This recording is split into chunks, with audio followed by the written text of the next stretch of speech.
Buenas, bienvenidos a este su podcast. Venga, le cuento. En este espacio cultural hablaremos sobre historias, anécdotas, curiosidades y o cualquier otra cosa que se nos ocurra por el camino. Ahora les presentaré a mis compañeros. Felipe. Hola amigos, ¿cómo están? Soy Felipe y vengo con muchos chismecitos. Jorge.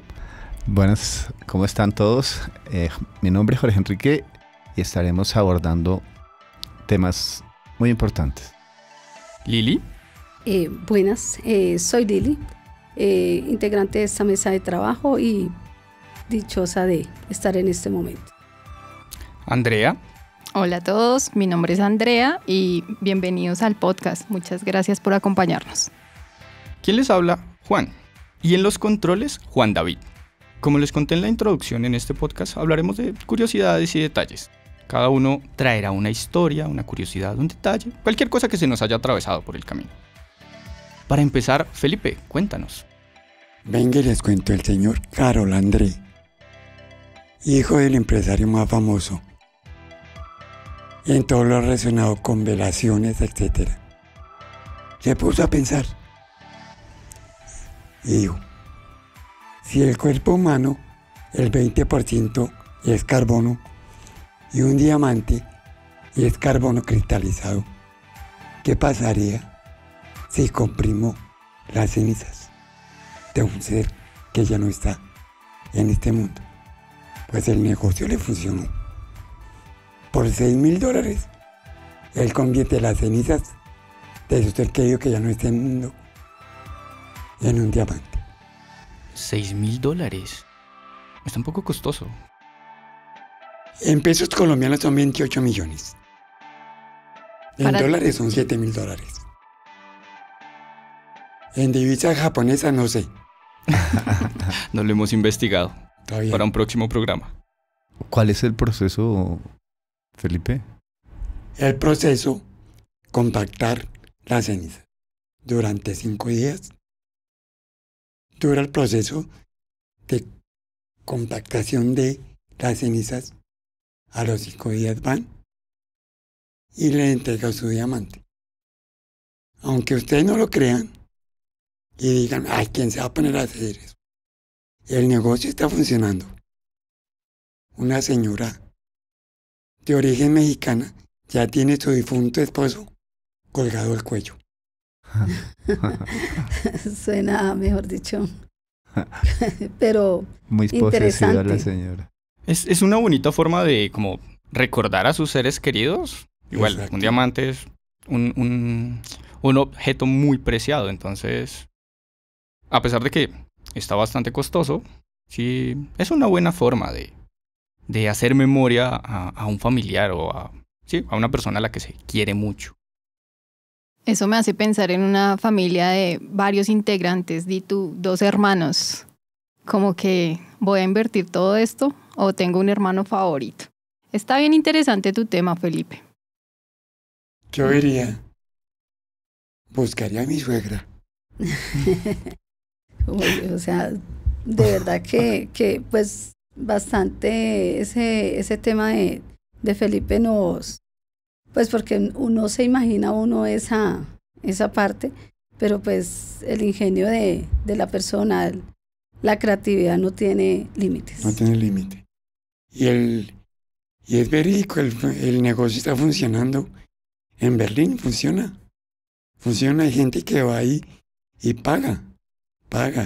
Esta señora es de la Ciudad de México, del país de México.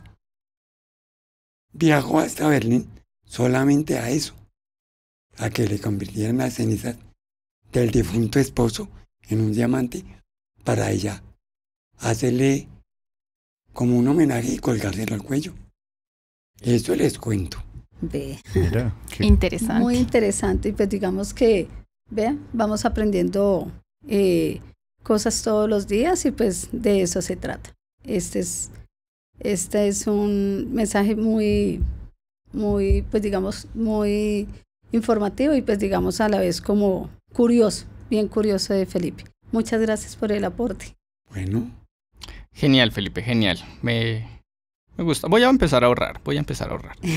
Eso. Creo que nos tocó empezar a ahorrar. Son Desde 28 ya. milloncitos nomás. Sí. Hoy son 28 millones. Más el pasaje y la estadía. O sea, Quedamos con la inquietud. Y bueno, continuando con los temas, tenemos a Jorge. Cuéntanos, ¿qué nos traes? Gracias a la mesa de trabajo y a nuestros oyentes que están prestándonos sus oídos para aprender, como lo hicimos con Felipe y ese emprendimiento. Bien, la idea es que podamos aterrizar información importante en cuanto a los trámites. ¿Quién de ustedes no ha hecho trámite? Le pregunto a la mesa. ¿Alguna vez sabes y conoces qué es una acción directa? ¿Quién te presta ese servicio? ¿Cómo puedes acceder a ello? ¿Y para qué la utilizarías? No, pues yo la verdad no no. tengo mucho conocimiento, así que me interesa. Tienes Bueno, toda mi atención. La idea es que no nos engorremos, sino que sepamos que existen y que son en beneficio de preservar y guardar y fortalecer los derechos de cada uno de los consumidores, que somos todos consumidores, consumimos mercancías, consumimos minutos, consumimos ropa, alimentos. Entonces hay una superintendencia que se llama la Superintendencia de Industria y Comercio, que tiene todo lo inherente para que las personas que se sientan vulneradas en algún momento o que les hayan dado una propaganda ficticia ante un producto, o que le estén cobrando más minutos de los que consume, o que quiera que permanezca como cláusula de permanencia ante un operador de telefonía, se pueda tener eficacia a la hora de que la reclamación le esté generando gastos que no los había desde el contrato aceptado. Esa acción lo defiende a usted, mi amigo de la mesa, y a los que nos están escuchando, de que se nos vulnere el derecho, se nos cobre más. Y se hace ante cualesquiera reclamación que usted tenga.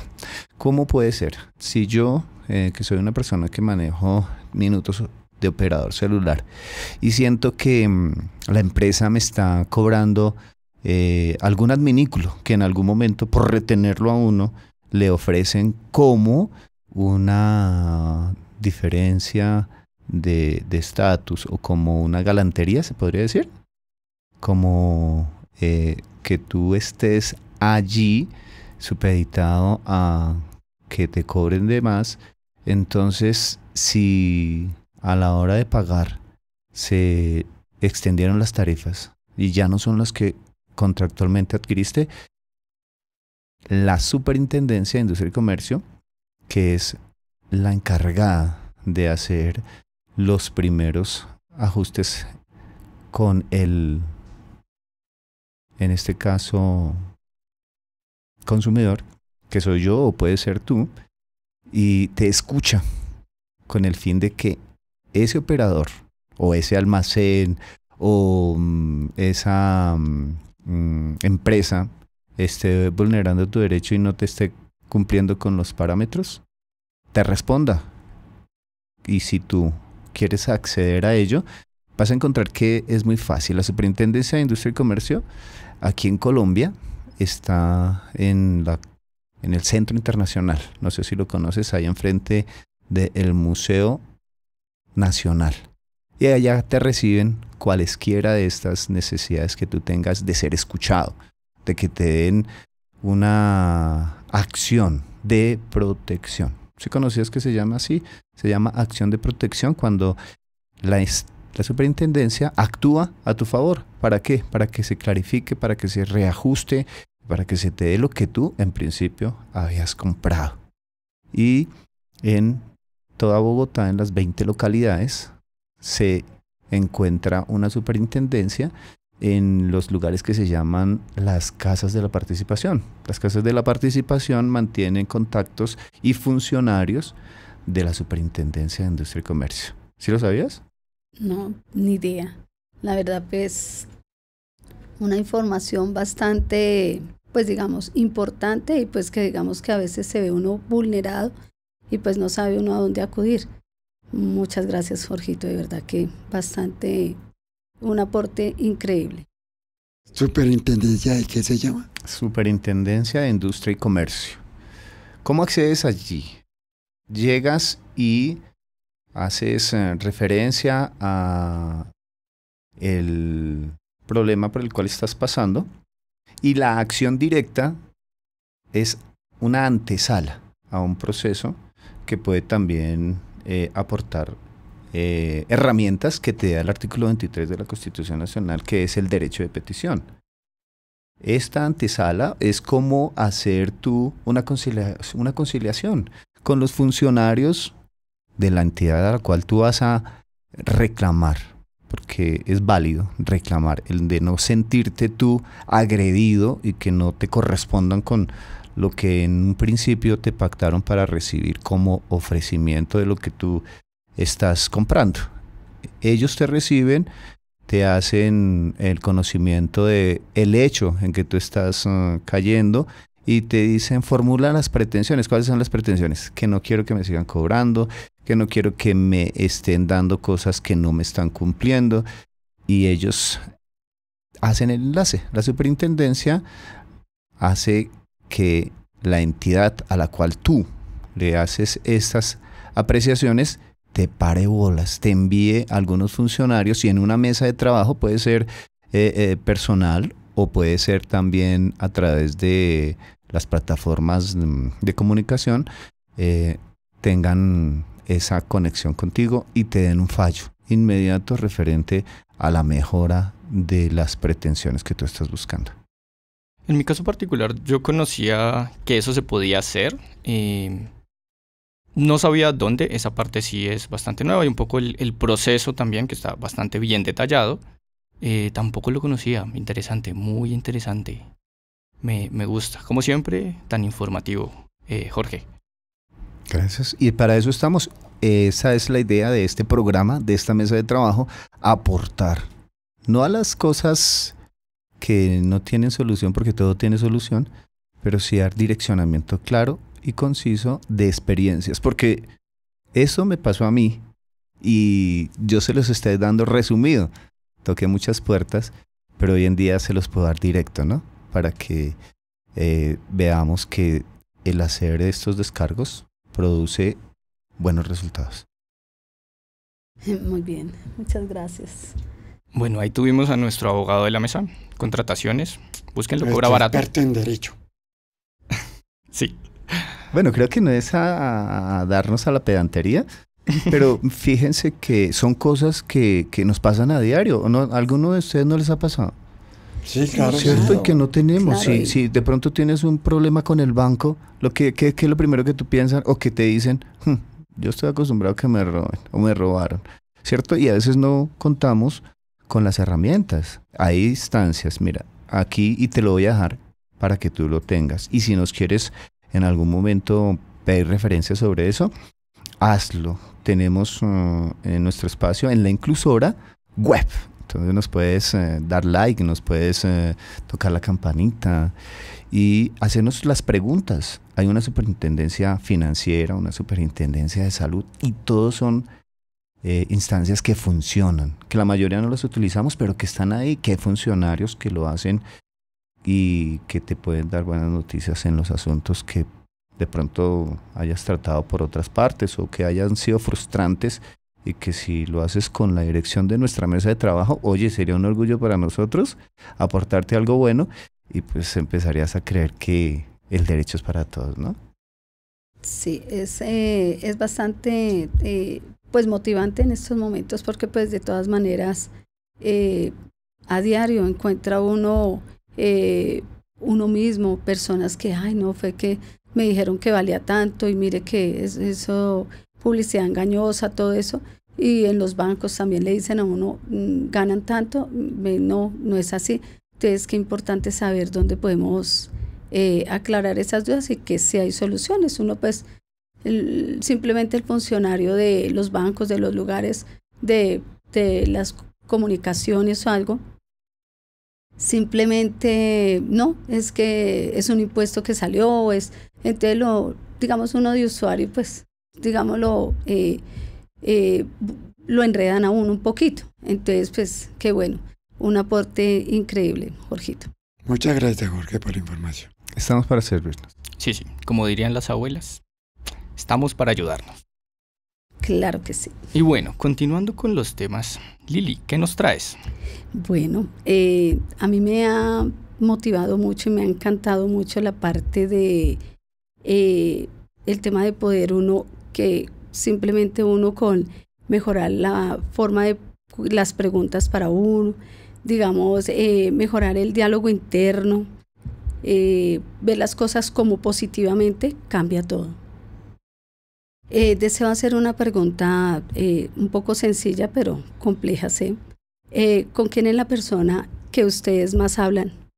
Quisiera preguntarles primero a la mesa de trabajo y pues a nuestros oyentes. Felipe.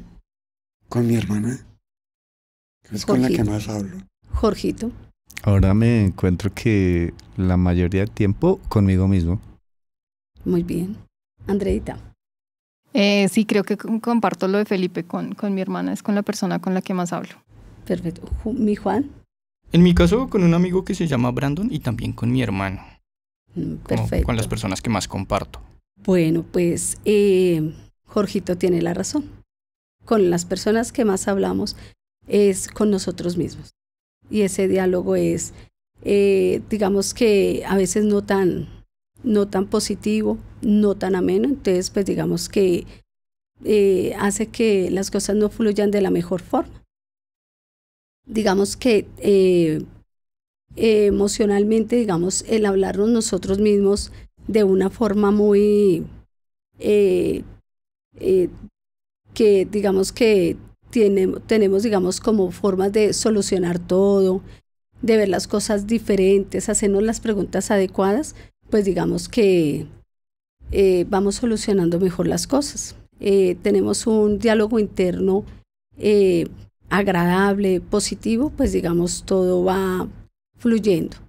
Digamos que la mente es una máquina de significados, de crear significados.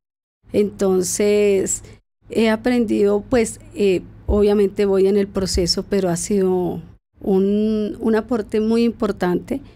Me ha ayudado bastante, digamos, en los procesos que digamos que cada uno de nosotros tenemos, pero digamos que simplemente el ver las cosas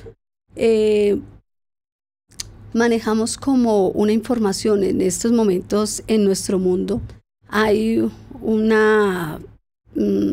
derroche de información, pero impresionante por las redes, las noticias, todo, digamos que nos congestionan totalmente.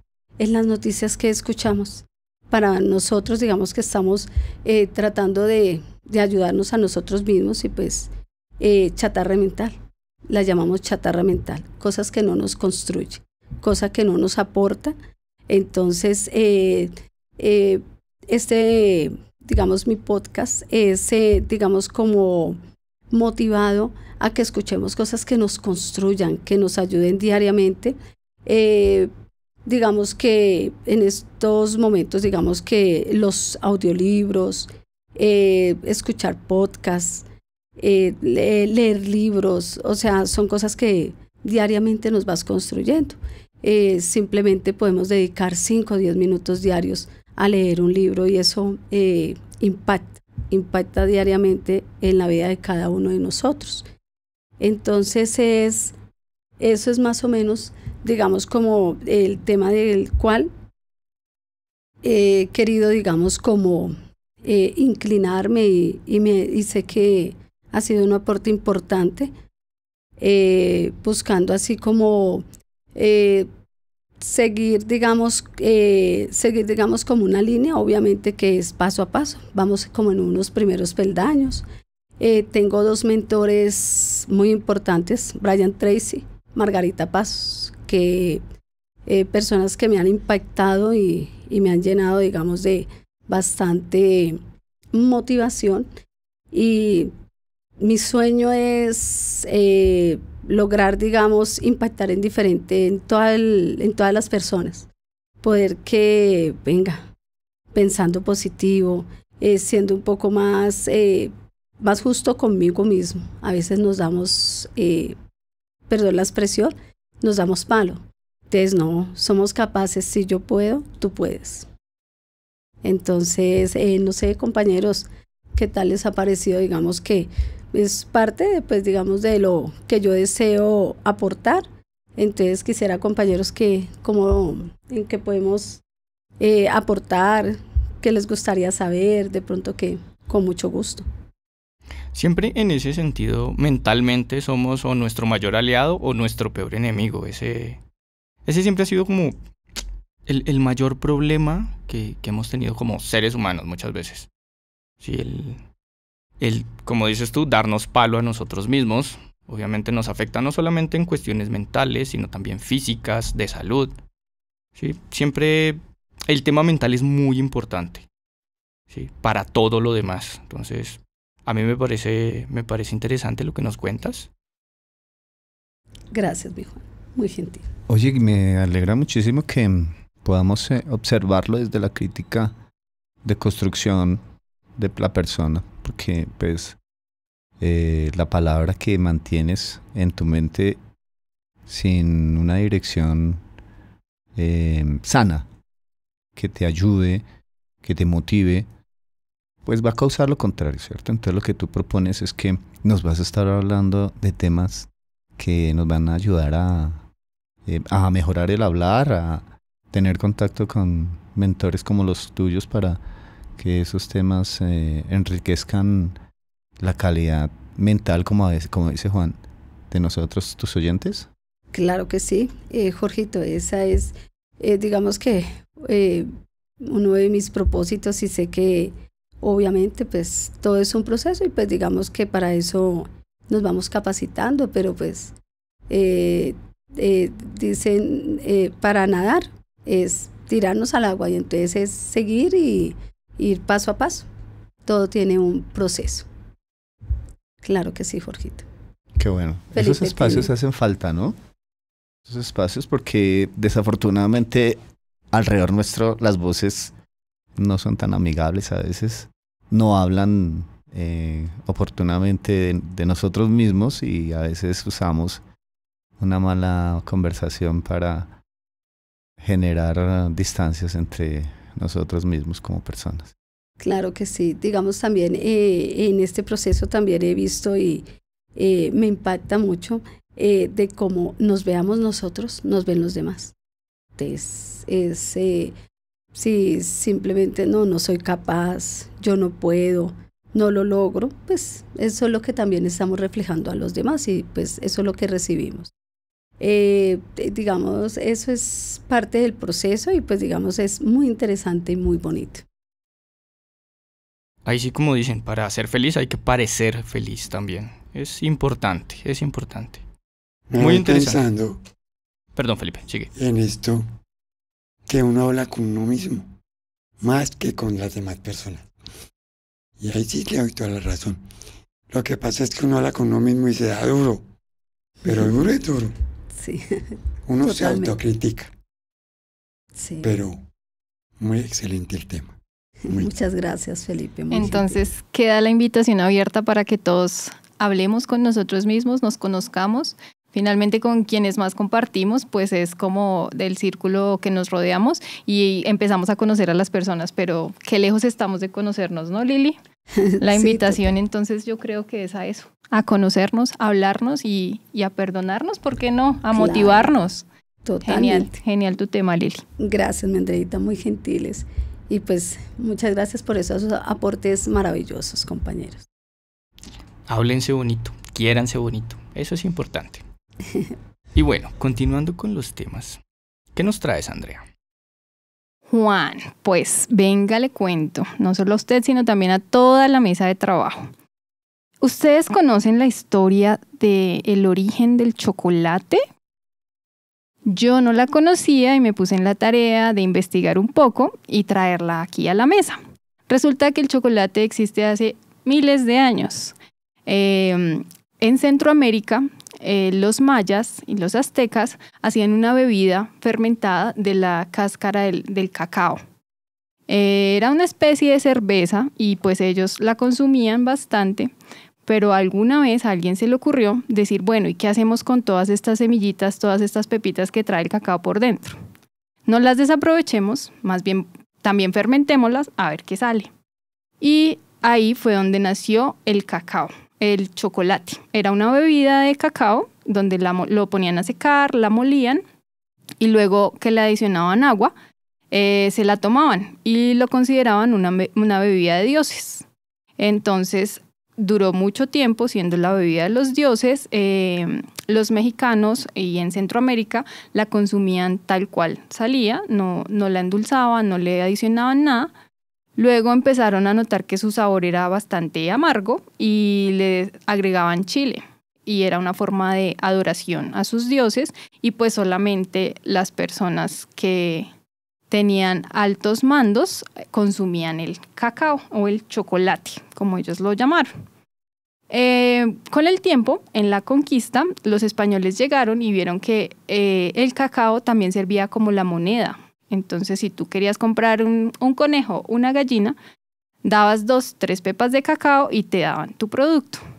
Esto motivó mucho a los conquistadores para decir que realmente era el oro de Centroamérica y quisieron pues llevárselo para España. Es así como el chocolate pisó tierras europeas y pues allá no les gustó mucho el sabor, decían que eso era como muy amargo, que sí finalmente era de los dioses, de las altas esferas, pero pues las altas esferas no podían comer algo tan amargo, entonces lo transformaron, le ponían canela, especies, también miel o lo endulzaban para que su sabor no fuera tan amargo. Y así fue como nació el chocolate que ahora conocemos, el chocolate dulce. Con el tiempo, también en Italia, le adicionaron leche en polvo. Entonces ahí, aparte de ser dulce, ahora era más suave con la leche y nació el chocolate con leche. Entonces tenemos 3 variaciones del chocolate: el chocolate amargo o el chocolate oscuro, el chocolate con leche y el chocolate blanco. Cuando hicieron en esta revolución industrial el proceso para que el cacao lo pudieran pues industrializar, valga la redundancia, extraían la esencia del cacao o el polvo de cacao y la manteca de cacao por otro lado. Entonces básicamente al principio la manteca de cacao la desechaban y usaban solamente el polvo de cacao. Pero se dieron cuenta que si le ponían una parte de esa manteca de cacao al cacao, pues creaban unas pastillas. Entonces esas pastillas las podían transportar mejor y ahí fue cuando le dieron la utilidad a la manteca de cacao. Luego ya vino el chocolate blanco, que es básicamente manteca de cacao que conserva también su sabor. Eso les cuento. Uy, pero súper interesante. Me dio hambre. Uy. Y hoy en día, pues, Los invitamos a tomar chocolatico. Mejor ¿quién dicho, no come chocolate hoy en día, no? Mejor dicho. Qué es- delicia. Me dejas. ¿Cuál es el mejor cacao del mundo? Para mí, el colombiano. Hace Pero- 2 meses le dieron el premio a Colombia por el mejor cacao. Hace 2 meses. Sí. Mundialmente dan un premio que se llama el cacao de oro. Y precisamente hace 2 meses Colombia sacó el premio al mejor cacao del mundo. Excelente. Ahí está. Y también de rescatar que como el cacao se da más hacia el Ecuador, entonces lo tenemos en Centroamérica, en América, y en estas conquistas de los españoles, pues allá no tenían el clima, entonces trajeron esclavos para que cultivaran y desde acá se llevaban toda la producción del cacao y allá lo producían. Por eso en Europa están como las fábricas más famosas del chocolate, el chocolate suizo, que es tan famoso, porque pues el proceso que le dan allá es el que ayuda a que sea tan famoso. Luego estas semillas también emigraron a África y pues allá también hay una gran parte del cultivo de cacao en el mundo. Pero qué bueno, o sea, vea, cultura general y pues uno no imaginárselo. O sea que en ese estuvo tiempo súper. La moneda era el cacao. Hace muchos años la moneda era el cacao porque era considerado como el oro, entonces sí, hacían trueques Como con, el trueque. con cacao. Eso Ajá. iba a decir Andreita, como el trueque. Sí, Qué así genial. es. Uy, una tacita de chocolate en estos momentos. Qué rico. Uy, Sí, y la pegaría- energía que da, ¿no? O Pegaría sea, duro, súper. duro. Lo que pasa es que el chocolate le pone uno hiperactivo. ¿Tú crees la niña del conocimiento del valor nutritivo y lo que alimenta tiene contraindicaciones ingerir demasiado o poco? ¿Cuál sería la regulación en la forma de alimentarse con el chocolate? De hecho, hay estudios que demuestran que el chocolate es muy amigable para la salud. El chocolate amargo es bien beneficioso para la salud cardíaca. También sabemos que el chocolate pues nos sube el ánimo cuando estamos como muy aburridos o un poco deprimidos o tenemos frío, ¿por qué no también? Claro. Consumimos chocolate y el chocolate nos activa, ¿no? Sí Entonces es. sí existen estudios que son beneficiosos para la salud. Y pues la invitación es a consumir más chocolate. En mi caso me gusta el chocolate oscuro, casi no me gusta el chocolate con leche, por decir algo. A mí también. Y no hay restricción, te puedes comer el chocolate que quieras. En la antigüedad consumían diariamente hasta 1 kilo de cacao por persona. Entonces, pues creo que no hay restricción. Es un poco también tienes que ver tu salud. Si te está afectando el dulce, pues no consumas chocolate dulce, chocolate en leche. Consume chocolate o el cacao más puro que puedas conseguir. Un 60% de cacao en el chocolate que consumimos es, yo creo que lo ideal. Y sería también ideal que todos consumiéramos cacao pues todos los días. Claro, así como dice mi Andrea, pues de todas maneras, como hay diferentes variedades, entonces pues digamos que lo hay simple, lo hay dulce, con clavitos, con todo, entonces pues digamos que diferentes presentaciones y esas pues a cada uno, digamos que en el paladar de cada uno, pues el gusto es diferente. Sí, perfecto. para gustos los colores, Lili. Y pues Uy, el total. chocolate como te llame más la atención. Y también existen recetas de sal que preparan con el chocolate. No solamente son postres o dulces, también existen, pues sí, la alta cocina usa mucho el chocolate. De hecho, en México tienen una base que es como el mole, que es a base de cacao y muchas otras especies que lo usan en la cocina del día a día y en preparaciones saladas. Creo que esa literatura ha sido una de las que ha manejado el tema del chocolate, ¿cierto? Uy, no tengo tanto conocimiento. Ahí sí me Creo corchaste. que ¿por qué lo digo? Porque hace unos tiempos hasta en las salas de cine se estrenó una película que se llamaba Como agua para chocolate. Conozco No el recuerdo título. no recuerdo el tema, pero sí también. Y por ahí estaba un grupo argentino que cantaba algo referente al chocolate. Alto Sí es. referente al chocolate. Sí, creo que sí Decía recuerdo la canción. chocolate con nueces o algo así. Decía Sí, la canción. mira. Más o menos. Eso digamos que tiene bastante Claro. influencia y pues en todo tipo de... Andreita, pues felicitaciones, de verdad, una No sé si es investigación tan muy cierto bonita, muy Que gentil. si a un niño se le da mucho chocolate, no lo detiene nadie. ¿Es cierto? Sí, Da energía, pero no tan hasta allá. Los niños son bien hiperactivos ya por naturaleza, consumen chocolate y más que el chocolate es el dulce, entonces sí enciende su energía más. Pero no. Recomiendan no darle a los niños propiamente chocolate como después de las 2 de la tarde para que tengan como ese tiempo, ese periodo de calma. Pero pues el chocolate yo creo que a todos nos beneficia. Creo que es el pues, alimento que en el desayuno no debe faltar, ¿no? O a En todas muchas horas. mesas no falta el chocolate. Bueno, yo sí los tengo que ¿Te van a dar decepcionar. chocolate? genial. Muy interesante. Yo sí los tengo que decepcionar. Yo soy más de café, definitivamente. Ay, Juan. Esa es otra gran historia para para un eso, futuro programa. Para un futuro claro programa. que sí. Ya Así tenemos es. otra extensión de... Excelente, excelente. ¿Qué pasó con un tu tema enemistad muy con el hambriento. chocolate, Juan? Señor. ¿Qué pasó con la enemistad con el chocolate? No. No es ninguna enemistad, no es que no me guste, solo me gusta más el café. Sí, aparte es un poco más difícil conseguir chocolate sin dulce, la verdad.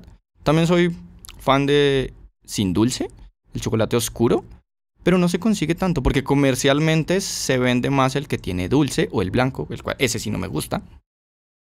Entonces sí, es más fácil café y me gusta mucho más. Es más por eso. Ok. Por tierras cafeteras. No, perdona. También. Sino que pues de pronto el chocolate siempre ha sido la bebida, digámoslo así, insignia nacional. Y pues Creo que es la segunda. que seas la excepción a la regla, pues no, está bien. Sí, el Todos chocolate por es el delicioso, café. eso es indiscutible. O sea, el chocolate es delicioso, un buen chocolate así bien espesito. Es delicioso, ¿sí? Solo me gusta más el café. Entre gustos no hay disgustos. Sí, exacto. Tal cual. Perfecto. Bueno, Juan, ¿y tú qué nos cuentas hoy? Bueno, ya terminando con los temas, yo les traigo una historia. Una historia de la antigua Sumeria, Mesopotamia.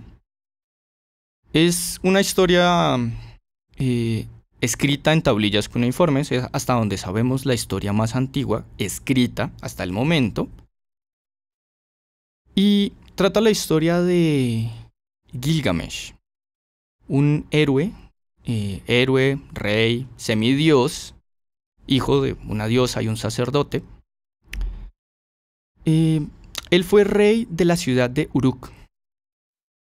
Y aunque fue un gran constructor, o sea, construyó muchos palacios, construyó unas gigantescas murallas alrededor de su ciudad, también era famoso por ser un poquito tirano, un poquito déspota. Y tenía un par de leyes que a la gente no les gustaba mucho. Sí, una de esas, la más polémica posiblemente, era lo que en tiempos medievales se conocía como la prima nocte o la primera noche, que era que cuando los novios se casaban, el rey podía exigir tener la primera noche con la novia, lo cual obviamente pues no está bonito.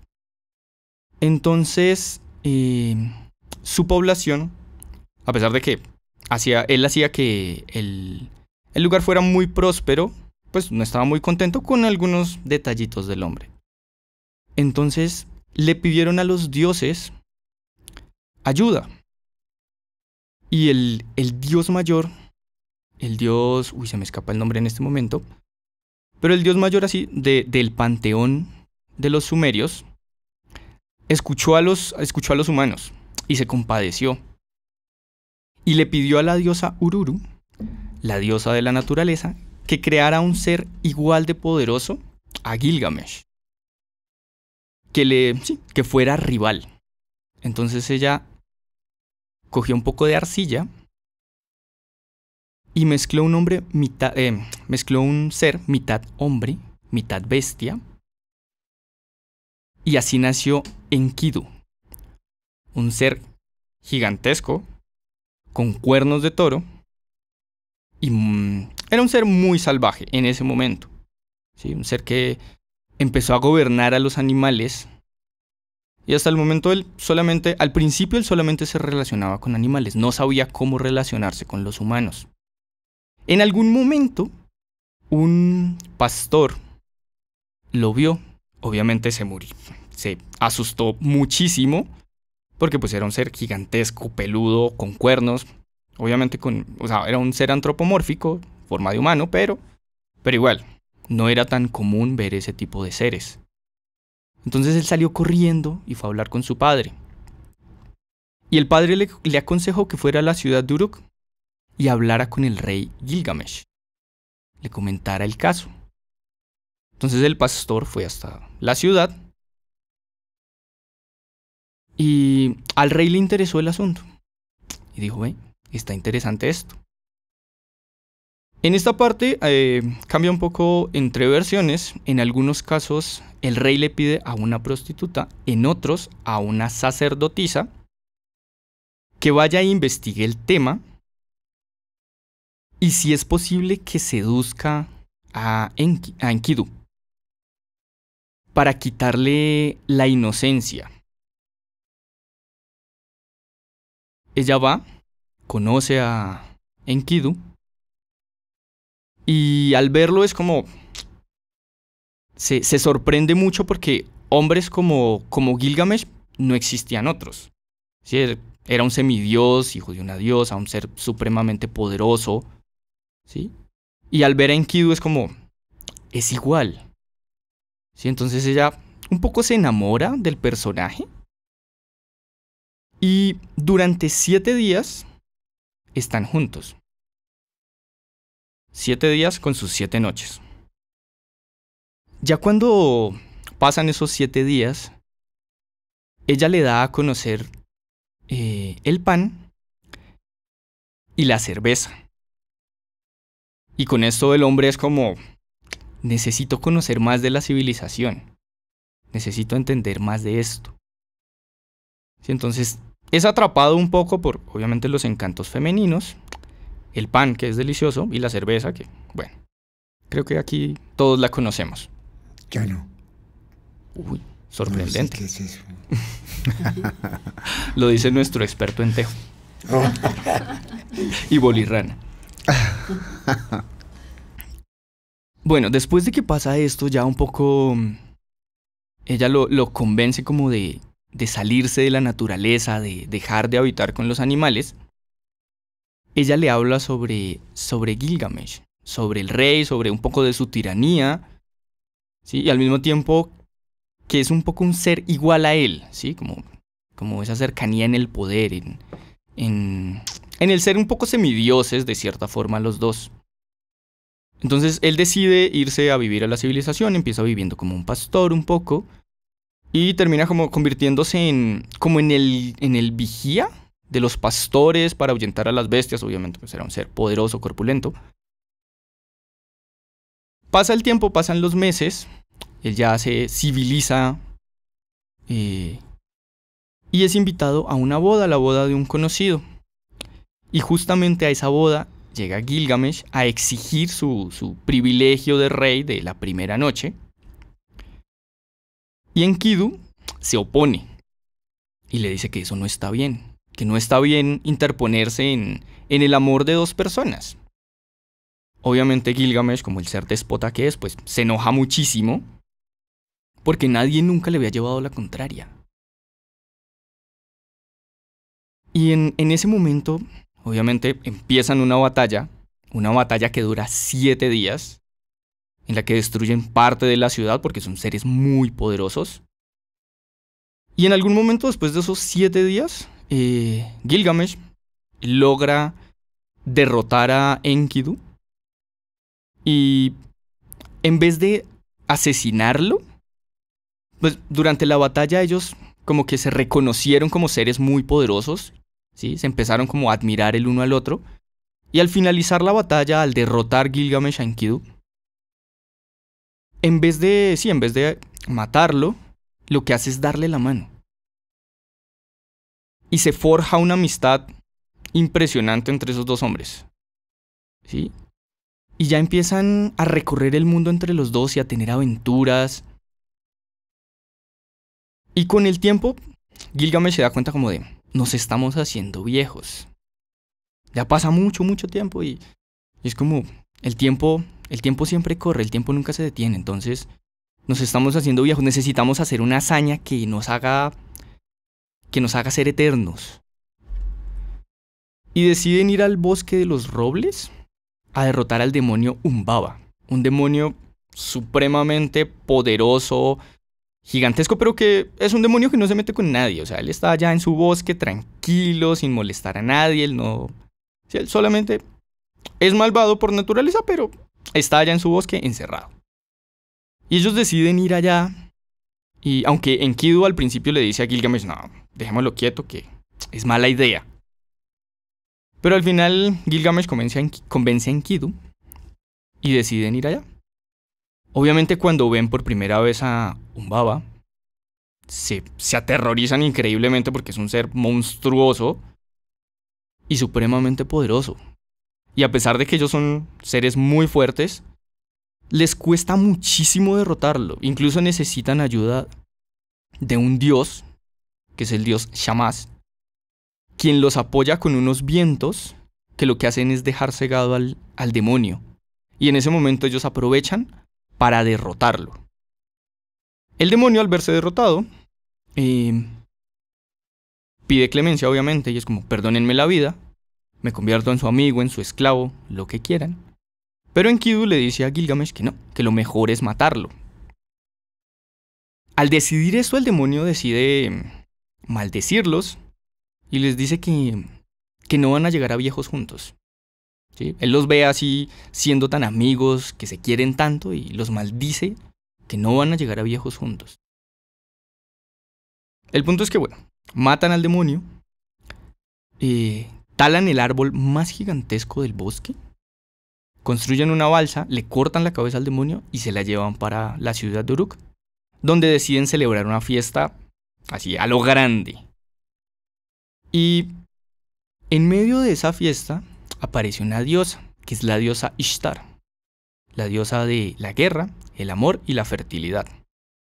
Y la diosa ve a Gilgamesh y se enamora, dice, de aquí soy. Intenta seducirlo, pero el hombre la rechaza, lo cual es mala idea. Rechazar a una diosa, mala idea. Pero entonces él le dice a la diosa que es que él conoce los destinos crueles y fatales que han tenido todos sus amantes. Por esa razón la rechaza. La diosa, enfurruñada, se va donde su padre, el dios Anu, y le dice que quiere que le preste al toro celestial, un ser mítico, muy poderoso, al que le temen mucho, y que se lo preste para destruir a Gilgamesh y a Enkidu. Al principio el dios se opone porque pues obviamente es un ser muy poderoso, va a asolar la tierra, pero ella le dice que sí, que si no se lo presta, pues que ella misma va y rompe las puertas del infierno y hacen que todos los demonios que están en el infierno o en el inframundo empiecen a atacar a los humanos. Entonces el dios, en parte para evitar un mal mayor, decide soltarle el control del toro celestial. Este toro llega a la tierra y empieza a asolar la tierra durante 7 años. 7 años de hambruna. Hasta que los pobladores van y hablan con Gilgamesh y con Enkidu, pues para que les ayuden, porque pues ninguno de ellos puede solucionar ese problema porque es un ser mítico. Entonces nuestros dos héroes van y se enfrentan al toro. Y utilizando las mismas armas que utilizaron para derrotar al demonio Umbaba, derrotan al toro. También es una batalla que asola parte del mundo, pero había que hacerlo. Al derrotar al toro, Gilgamesh, en momento de suprema arrogancia, lo que hace es cortarle una pata al toro y tirársela a los pies a la diosa, lo cual obviamente la hace enojar mucho más. Pero en este punto ya no solamente se enoja la diosa, sino que muchos de los dioses también se enojan, ¿sí? Porque ya mataron a un demonio sin tener la necesidad. Mataron al demonio Umbaba, que no les estaba haciendo nada. Y mataron al toro celestial, un ser mítico y pues que obviamente los dioses querían mucho. Entonces los dioses deciden castigarlos. Y deciden castigarlos con la muerte de Enkidu. Lo cual obviamente es un golpe muy fuerte para Gilgamesh. Porque es como su amigo, su hermano. ¿Sí? Entonces es un golpe muy fuerte, muy fuerte. Y Gilgamesh llora a su amigo durante muchos días y exige a su pueblo que llore la muerte, que entren en luto, porque para él era muy importante. Y a raíz de esto, Gilgamesh le coge mucho miedo a la muerte. Es como, no quiero morirme, esto da mucho miedo. Entonces, él recuerda que hubo un antepasado de él que sobrevivió al diluvio universal. Y a ese antepasado le concedieron la inmortalidad. Entonces él decide ir en busca de este antepasado. Y empieza su travesía por todo el mundo, cruzando mares, cruzando montañas, cruzando lugares de oscuridad infinita, para poder llegar allá, hasta llegar a un lago que le llaman el lago de la muerte. Para llegar a donde necesitaba llegar, tenía que cruzar este lago. Pero pues la única forma era con el barquero. Y el barquero no lo podía pasar así nomás. O sea, como que no podía remar. Un poco el barquero iba como a la deriva en el lago. Entonces Gilgamesh lo que hace es cortar muchas ramas, bueno, ramas no, sería como más bien como remos. Muchos remos, porque el lago es un lago de ácido, para poderse impulsar. Y con todos estos remos se va impulsando y se va impulsando hasta llegar a la otra orilla y llegar al lugar que tenía que llegar. Cuando llega con su antepasado, tristemente el antepasado le cuenta que la única forma de que él pueda ser inmortal es que los dioses le concedan la inmortalidad, lo cual obviamente pues no van a hacer por sus antecedentes. Pero entonces la esposa de este hombre se compadece de su historia y le cuenta que en el fondo del mar existe una planta que no le va a dar la vida eterna, pero que le va a devolver la juventud. Entonces va a alargar un poco su vida. Él decide ir por esta planta. Se va por la planta, llega al fondo del mar, la recoge. Sí, obviamente hay toda una travesía para llegar hasta allá. Y cuando sale del mar, pues ya el hombre se va para su pueblo y de camino decide descansar. Como obviamente está cansado, fue una travesía muy larga. Decide descansar, se recuesta y se queda dormido. Y en ese momento llega una serpiente atraída por el olor de la planta y se la come. Cuando Gilgamesh se da cuenta de lo que ha pasado ya es muy tarde. De la serpiente lo único que queda es una piel. Y ahí él entiende que la inmortalidad pues está lejos del alcance de los humanos. Él, aprendiendo esta lección, decide irse para su ciudad y ve su ciudad magnífica. Es un lugar magnífico. Entonces él decide dejar su legado de otra forma, volverse inmortal, volverse eterno de otra forma, y decide convertirse en un buen rey, lo cual obviamente no había sido. Y también decide escribir su historia para hacer eterno su nombre y el de su amigo Enkidu. Y esa es la historia que les traigo hoy, la historia de la epopeya de Gilgamesh, una de las primeras historias de nuestra humanidad. ¿Qué les parece? Pues le cuento que no sabía que a mí me gustaba tanto lo que nos saca, porque no, pero excelente, o sea, me pareció muy interesante. Atrapados desde el inicio hasta el Sí, final. hasta el Sí, final. señor. Quedamos, mejor dicho, ya nos imaginábamos. Claro, sí. Muy bien, Juan. O sea, de verdad que una historia muy bonita, y nos atrapó. Lo bonito es eso, que nos atrapó de principio a fin. Nosotros éramos, entonces, qué bien. Gracias, Sí. Juan. Excelente. Nos deleitó. Me alegro mucho que les guste. No, y sobre todo el final, que al final entonces hay una reconstrucción de valores en el protagonista y pudo reflexionar y dejar algo que perdura y que hace que esta epopeya tenga todavía validez, ¿no? Sí, hay toda una historia de aprendizaje Yo creo que deja muchos mensajes. Sí, de amistad, de crecimiento, sí, de respeto hacia las otras personas. Es una historia muy bonita, muy interesante. ¿Sí? Tristemente es una historia que no está completa porque al ser tablillas de arcilla se han perdido muchas y hay mucha parte de la historia que todavía no la hemos encontrado. Pero ya hay bastante información y es una historia muy bonita. Obviamente es una historia mucho más larga, pero es una historia que a mí particularmente me gusta mucho. La primera vez que yo la escuché me gustó muchísimo y por eso la quise traer aquí para compartirla con todos ustedes. Muy bien. Eso quiere decir que nunca desprecia a una mujer porque le va mal. Y si es una diosa menos, es una mala idea. Es muy mala idea. Sí, las diosas son un poquito caprichosas. Eso nos lo han enseñado varias mitologías. Y por hoy hemos terminado nuestro primer episodio. Esperamos que este popurrí de temas les haya gustado. Agradecimientos a la emisora del Crack que nos presta el espacio, al profesor Mauricio León, nuestro director, en los controles a Juan David, también a mis compañeros, a Felipe, Jorge, Lili, Andrea y quien les habla, Juan. Un gusto haber estado con ustedes. Nos veremos en un próximo episodio. Chao. Chao, chao. Chao, chao. Pendientes